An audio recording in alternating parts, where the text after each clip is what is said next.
So, apparently, my boyfriend Malcolm thinks cheating is just performance art. Like he's auditioning for the role of world's biggest douchebag and his friends are the laugh track. It started about 3 months ago. Every time I called him out on his trash behavior, he'd shrug it off with, "It's just a joke, babe." Oh, haha. Classic. Nothing says romantic partner like being the punchline at your own relationship funeral. It kicked off in September when I asked him not to flirt with other girls at parties. Reasonable, right? Malcolm's response? Laugh in my face and tell his buddies that I was obsessed with him. Dean, Randall, and Curtis, aka the three horsemen of mediocrity, thought this was peak comedy. They started calling me clingy every time I existed within a 5-foot radius. But Malcolm wasn't satisfied with just gaslighting me. No. He had to level up. Dancing with random girls at bars, winking at me across the room like I was supposed to applaud. Giving his number out to strangers right in front of me. And when I called him out, "Babe, you're so dramatic. It's just dancing." Right. And getting hit by a truck is just cardio. Then came Curtis's birthday party. The grand finale.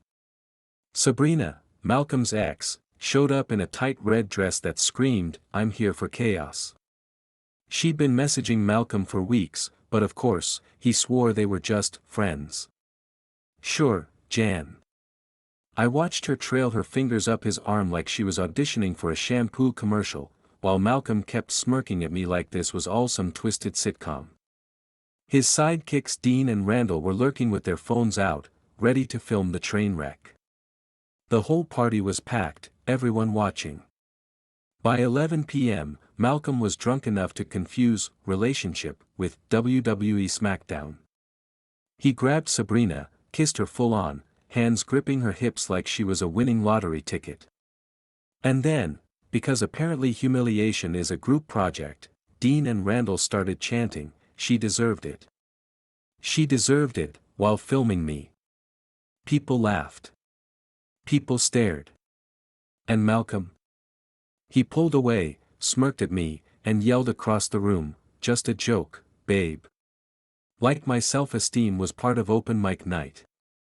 Sabrina giggled, he grabbed her waist again, and I did the only thing left to do, walked out. My phone blew up before I even got to the car. 15 messages by the time I got home. Gems like, "You're ruining my night. Come back and apologize to Sabrina. Everyone thinks you're psycho now. This is why guys don't want serious girlfriends. Oh yes, DOL, you made me cheat on you," argument. Classic toxic handbook. Then I woke up Sunday and saw Malcolm's Instagram stories. 6 of them. All night long.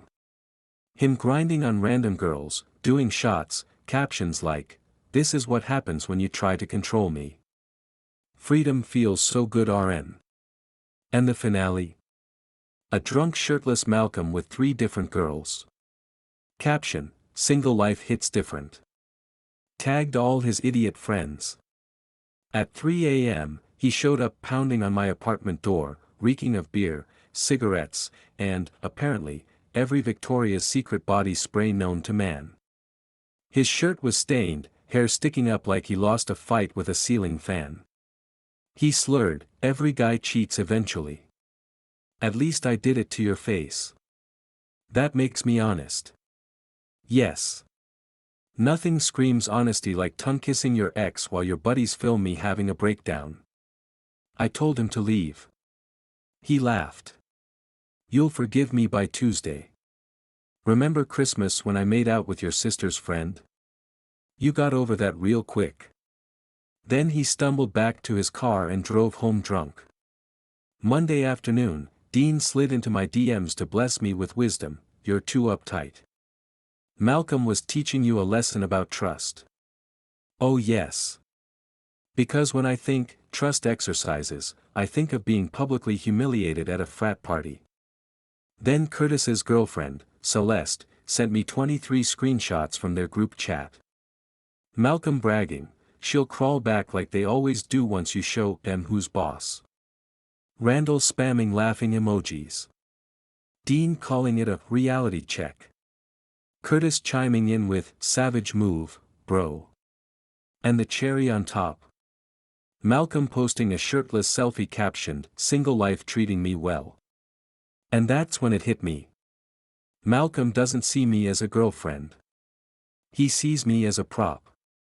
A test dummy for his ego. He thinks I'm still that naive girl who apologized when he mocked my weight in front of his family. But I'm not her anymore. And Malcolm? He has no idea what's coming next. So apparently, Malcolm isn't satisfied with just being a walking red flag, he's trying out for the role of Gaslight King of the Year. Celeste, bless her soul, was actually at Curtis's party. She saw the whole humiliating circus with her own two eyes, Malcolm tongue-wrestling Sabrina while Dean and Randall played amateur paparazzi and chanted like drunk frat banshees. She saw my face when I walked out. She saw the way everyone stared. So when Malcolm tried to spin his version of events, where I was the jealous lunatic flipping out over innocent flirting, Celeste shut that crap down immediately. She told him what he did wasn't flirting. It was public humiliation of his girlfriend for entertainment. And if he ever tried to manipulate family members again, she'd personally deliver some choice words. Naturally, Malcolm didn't take that well. He argued, twisted, claimed she didn't understand the context, and when she refused to coddle him, he accused her of enabling my dramatic behavior. Right. Because the problem isn't the guy Frenching his ex on camera, it's my sister's lack of loyalty to his fragile ego. And then came the master plan. I woke up to a text from Malcolm's mom. Hi sweetie, Malcolm told me you two are having some problems. Let's grab coffee and talk about working things out. You know how much Malcolm loves you. Oh, I see. We've entered the bring in reinforcements stage of manipulation.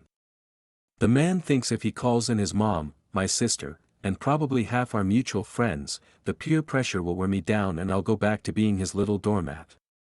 Cute. Really cute. What he doesn't know is that I've been planning something since Sunday. And while he's gathering his army of enablers, I'm loading the trap.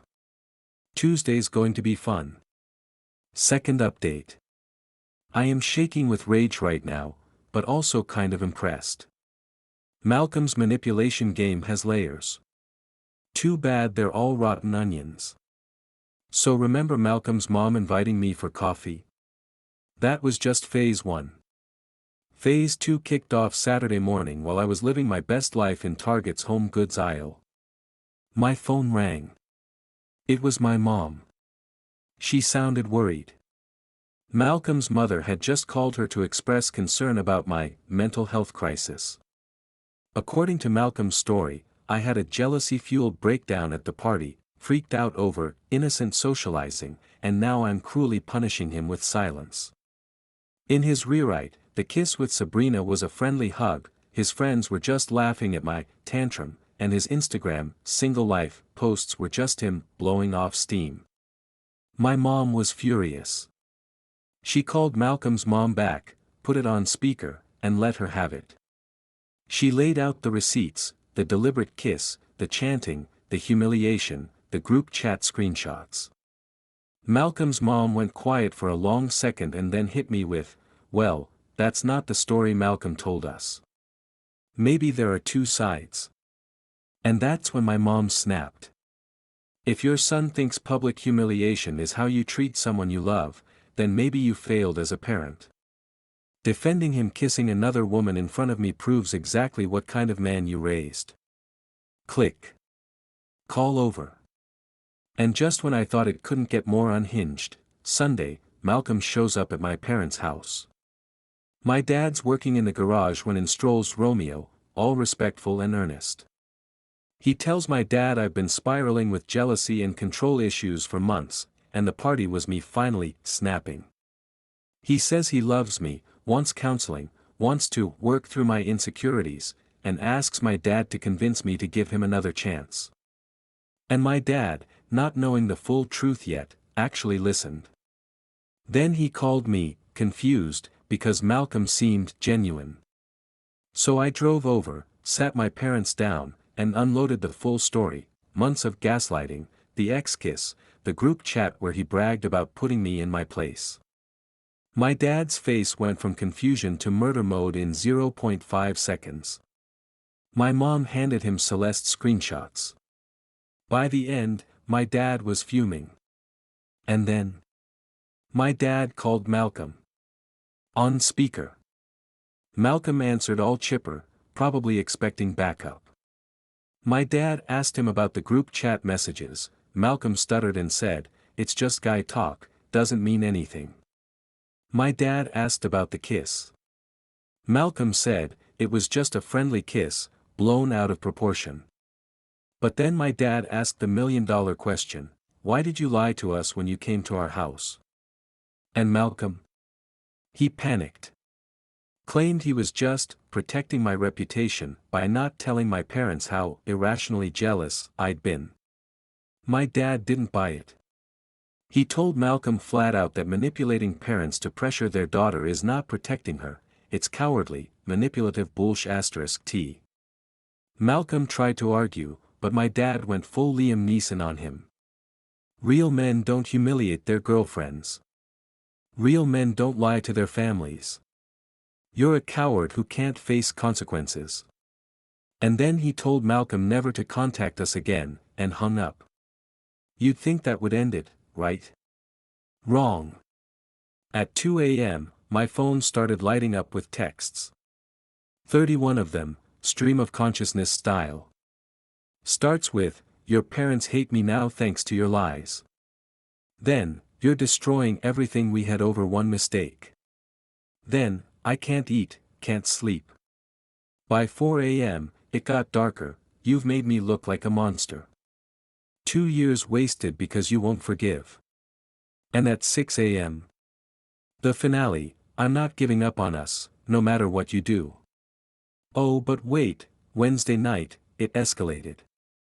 Malcolm showed up at my parents' house again. Sat on the porch for 2 hours like a stalker. Told me he just wanted to explain his side. Rambled about context, love, how 2 years of commitment should outweigh one mistake. And yet, even in his apology tour, he still couldn't say the magic words, "I deliberately kissed my ex and humiliated you." Nope. It's always poor judgment or drunken stupidity or misunderstood joke. My dad eventually came outside and told him to leave. Malcolm argued that he had the right to fight for our relationship. My dad told him that by lying to my family, he made it our business. Malcolm finally left, but not before turning to me and saying, "This isn't over. You still love me. You'll realize I'm the best thing that ever happened to you." The delusion is strong with this one. In Malcolm's head, he's still the victim, I'm still the hysterical girlfriend, and this whole thing is just a rough patch. But what he doesn't know. The trap I've been working on is almost ready. He thinks he knows me. He has no idea what I'm capable of when someone pushes me too far. Remember that little trap I mentioned? Yeah, it went off yesterday. And it was beautiful. Like, Shakespearean tragedy meets reality TV beautiful. Here's what I knew about Malcolm: the man cannot resist bragging about his conquests. He's the kind of guy who saves receipts, because humiliation only counts if it's filmed and rewatchable. So I was banking on one thing, that somewhere, on his little trophy phone, he still had those party videos. Thursday, I texted him like baiting a raccoon. Told him I wanted to meet up, have an honest conversation, no interruptions, just the two of us. He bit instantly. Suggested the coffee shop where we had our first date, romantic, gag. I said too public, let's meet at his apartment instead. He agreed, probably thinking I was finally crawling back like his group chat had predicted. Saturday comes. I roll up to his place, and he's clearly trying to give changed man vibes. Showered, decent shirt, apartment suspiciously clean. He offers me coffee with this concerned boyfriend act, like I didn't just spend the past week watching him spiral in my texts at 4 a.m. I let him talk. Told him maybe I overreacted, maybe I wanted to understand his side. And boy did he light up like a Christmas tree. He blamed alcohol. He blamed peer pressure. He blamed Dean and Randall for daring him to prove he wasn't whipped. Oh, and plot twist, apparently Dean invited Sabrina on purpose just to mess with us. Malcolm swore he didn't know until that night, but admitted he went along with it because, disappointing his bros would have been worse than humiliating me in front of 50 people. I played along.